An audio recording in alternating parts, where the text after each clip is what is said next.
네, 라크로스 세스만교회 성도 여러분, 안녕하세요. 2021년 5월 16일 주일 메시지를 전해드리겠습니다.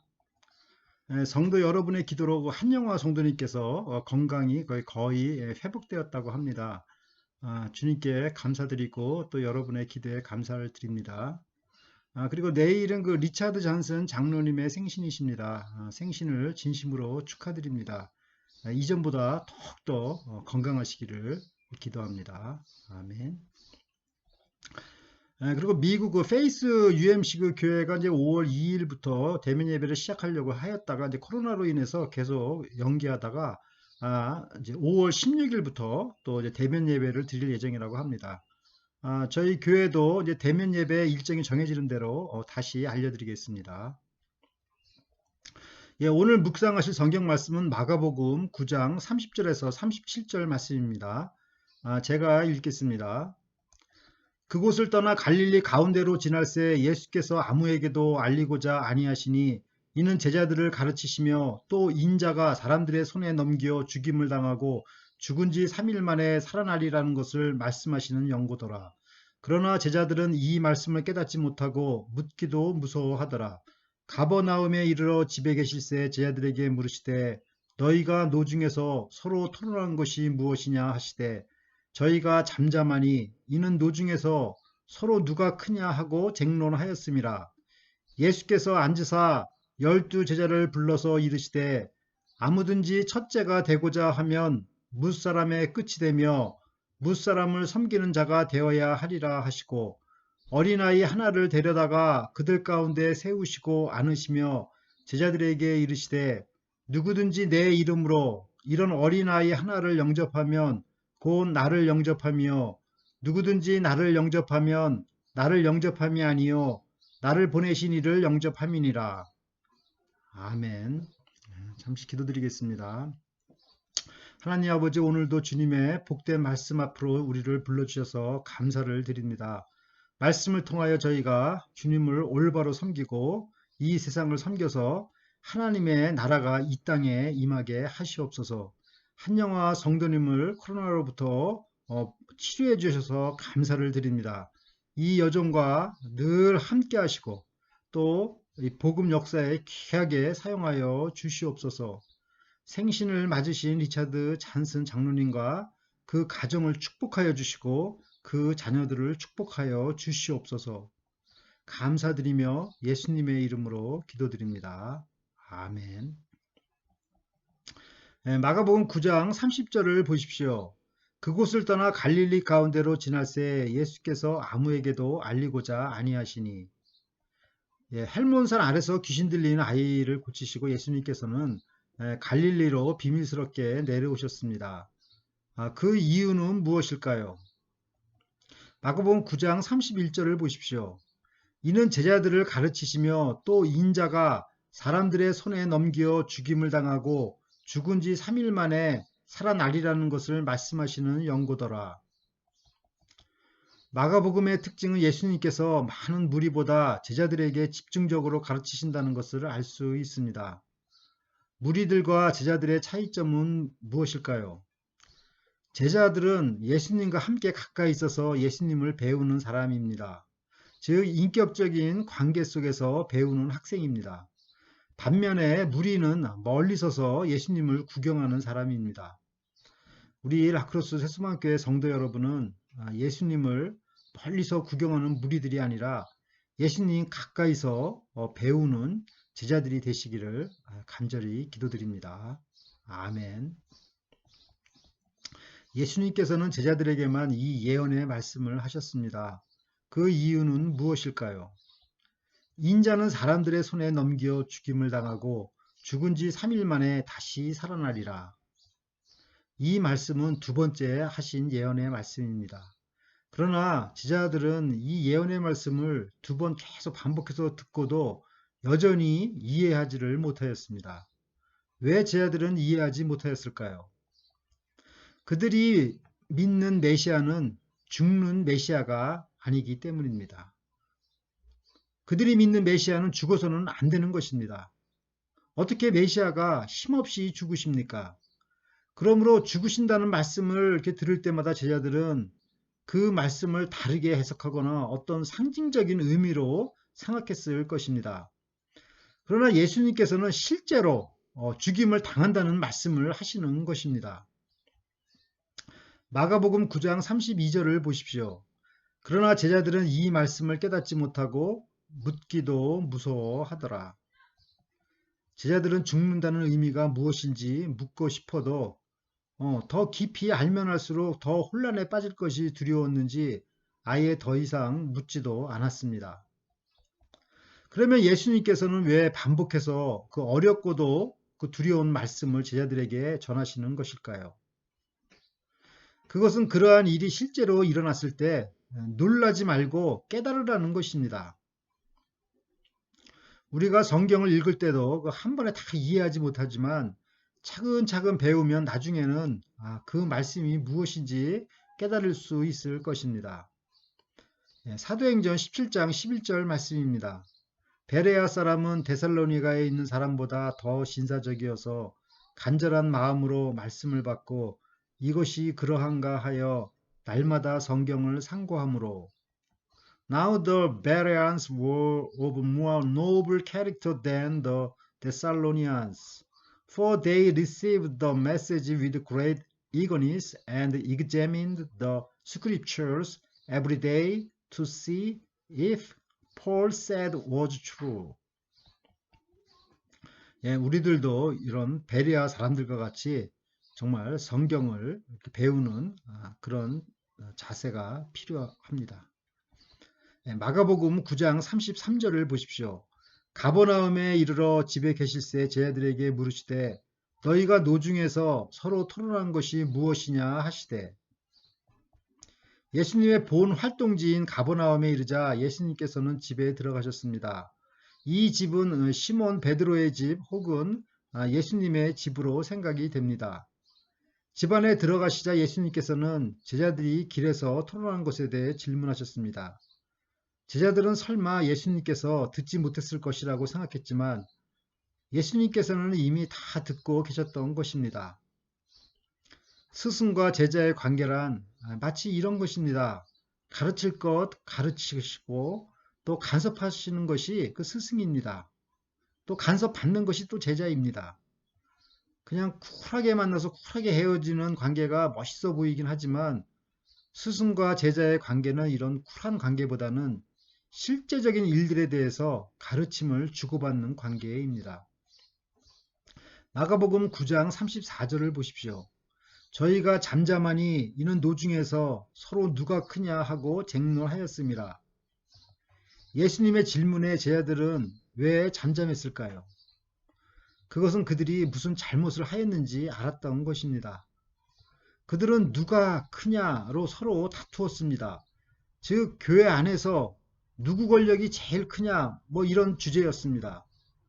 아마도 12명의 제자들 중에 그 헬몬산에 올라간 그 베드로, 야고보, 요한 세 사람이 가장 목소리를 높였을 것입니다.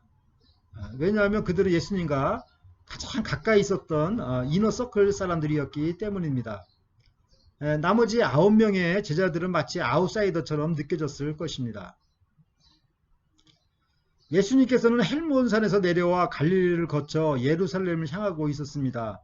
그때 상황은 예루살렘에서 죽음을 앞둔 시점이었습니다. 그러나 제자들은 이러한 예수님의 십자가의 길을 전혀 눈치채지 못하고 있었습니다. 제자들은 오직 예수님께서 메시아 자리에 앉게 되면 누가 예수님의 왼팔과 오른팔이 될까만을 생각하고 있었던 것입니다. 참된 스승은 제자가 끝까지 올바른 길을 가도록 지도하는 분이십니다. 마가복음 9장 35절을 보십시오. 예수께서 앉으사 12 제자를 불러서 이르시되 아무든지 첫째가 되고자 하면 뭇사람의 끝이 되며 뭇사람을 섬기는 자가 되어야 하리라 하시고 예수님께서 앉으사 이 말 뜻은 예수님께서 랍비 즉 그 스승의 자리를 앉으셨다는 것입니다. 스승이 제자를 가르칠 때에는 그 권위의 자리를 앉으시는 것입니다. 제자들은 스승의 가르침을 받아야 하는 것입니다.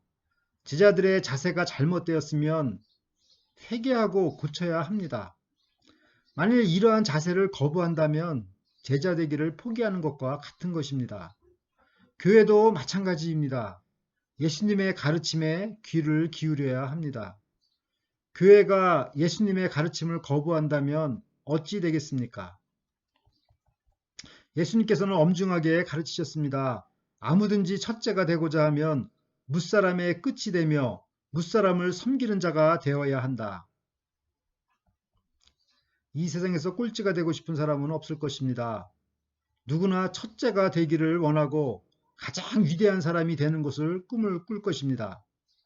예수님께서는 이런 야망을 꾸짖는 것이 아니라 누구나 정말 첫째가 되고 위대한 삶을 살기를 원하십니다. 그러면 어떻게 첫째가 될 수 있습니까? 그것은 역설적이게도 무사람들의 그 꼴찌가 되어야 된다는 것입니다. 또 섬기는 종이 되어야 한다는 것입니다. 가히 혁명적인 발상이 아닐 수 없습니다. 인간적으로 또 인간의 이성으로는 잘 이해가 되지 않는 말씀입니다. 그러나 이 말씀이 진리입니다. 예수님께서 친히 이러한 삶을 모범으로 보여주셨습니다. 제자들의 발을 씻겨주셨습니다. 우리가 교회를 또는 어떤 단체를 또는 이 지역사회를 진정으로 변화시키기를 원하신다면 예수님의 말씀대로 실제로 섬기는 자가 되어야 합니다. 손해보는 것 같아도 섬겨야 하는 것입니다. 예, 어느 군대에서 그 용병을 300명을 뽑는데 어느 지원 군인이 그 탈락을 했다고 합니다. 그런데 그 군인의 그 입에서 어떤 얘기가 나왔냐면 나보다 뛰어난 군인이 300명이 있다는 것이 너무 기쁘다고 이렇게 했다는 것입니다. 예, 우리 같으면 혹시 뭐 이렇게 청탁을 해서라도 정말 그 자리에 들어가려고 이렇게 하지는 않았는지 한번 반성해 보게 됩니다. 근데 그 탈락한 군인은 나중에 그 최고의 그 군인이 되었다는 일화가 있습니다. 예, 경쟁 사회에서 그 자기보다 잘난 사람이 있다는 것은 그 당연한 것입니다. 또 얼마든지 더 뛰어난 사람들이 있을 것입니다. 그러나 정말 문제가 되는 것은 거기서 그 경쟁하기를 포기하는 것입니다. 우리가 정말 위대한 삶을 살고자 애쓰고 노력할 때 정말 어느새 자기도 모르게 그 위대한 사람으로 된 자신을 발견하게 되는 것입니다. 주님께서는 그 위대한 삶의 비결은 바로 꼴찌가 되어서 섬기는 사람이 되라고 가르쳐 주십니다. 사도 바울도 이런 고백을 하였습니다. 빌립보서 2장 3절 말씀입니다. 아무 일에든지 다툼이나 허영으로 하지 말고 오직 겸손한 마음으로 각각 자기보다 남을 낮게 여기고. 예, 우리가 인간적으로 볼 때 그 사도 바울보다 더 잘난 사람이 어디 있겠습니까? 예? 그러나 그는 부단히 남을 자기보다 더 낫다고 이렇게 여기며 살았습니다. 그것이 위대한 사도 바울을 만들었습니다. 마가복음 9장 36절을 보십시오. 어린아이 하나를 데려다가 그들 가운데 세우시고 안으시며 제자들에게 이르시되, 예수님께서는 집안에서 뛰어놀고 있는 어린아이 하나를 데려다가 안으셨습니다. 당시 유대 사회에서 어린아이는 그 사람의 수에 카운트가 안 될 정도로 무시를 받았습니다. 그리고 실제로 또 그 당시 이제 사용하던 그 언어가 이제 아람어를 사용하였는데, 그 아람어로 볼 때 그 어린 아이와 또 그 그 하인이죠. 그 단어가 같은 단어입니다. 그 탈랴라는 단어인데 그걸 동일하게 이렇게 사용을 하였습니다. 마가복음 9장 37절을 보십시오. 누구든지 내 이름으로 이런 어린아이 하나를 영접하면 곧 나를 영접하며 누구든지 나를 영접하면 나를 영접함이 아니요 나를 보내신 이를 영접함이니라. 그러니까 아무도 인정하지 않고 주목하지 않는 그 어린아이 또는 그 탈야, 그 하인을 예수님의 이름으로 영접하면 그것이 예수님을 영접하는 것이요. 또 예수님을 보내신 하나님 아버지를 영접하는 것이 된다는 말씀입니다. 이것을 이제 다시 표현한다면 그 예수님의 제자들은 누가 왼팔이 되네, 누가 오른팔이 되네 하면서 이렇게 대접을 받을 생각을 아예 접으라는 말씀입니다. 오히려 이 세상에서 아무도 주목받지 않는 어떤 그런 어린아이나 그 하인과 같은 그런 처지의 어떤 대우를 받을 각오를 하라는 것입니다. 여기에 그 핵심 가르침이 있습니다. 그러니까 제자들은 애시당초부터 그 필요 이상의 그 기대감을 접으라고 예수님께서 말씀하시는 것입니다.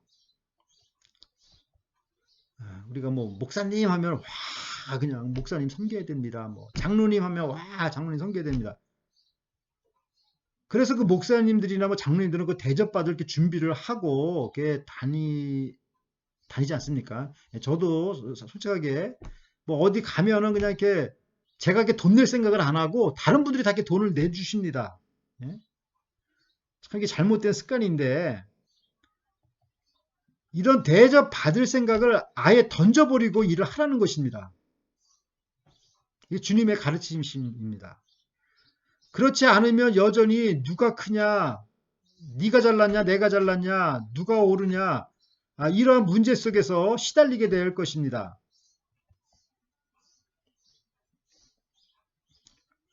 사랑하는 라크로스 새소망교회 성도 여러분, 예수님께서는 예루살렘을 향하여 죽음의 길을 가고 있는 도중에 제자들은 누가 크냐로 말다툼을 하고 있었습니다. 예수님께서는 제자들 사이에 이런 문제점을 들으시고 누구든지 첫째가 되고자 한다면 꼴찌가 되어 섬기는 사람이 되어라 말씀을 하셨습니다.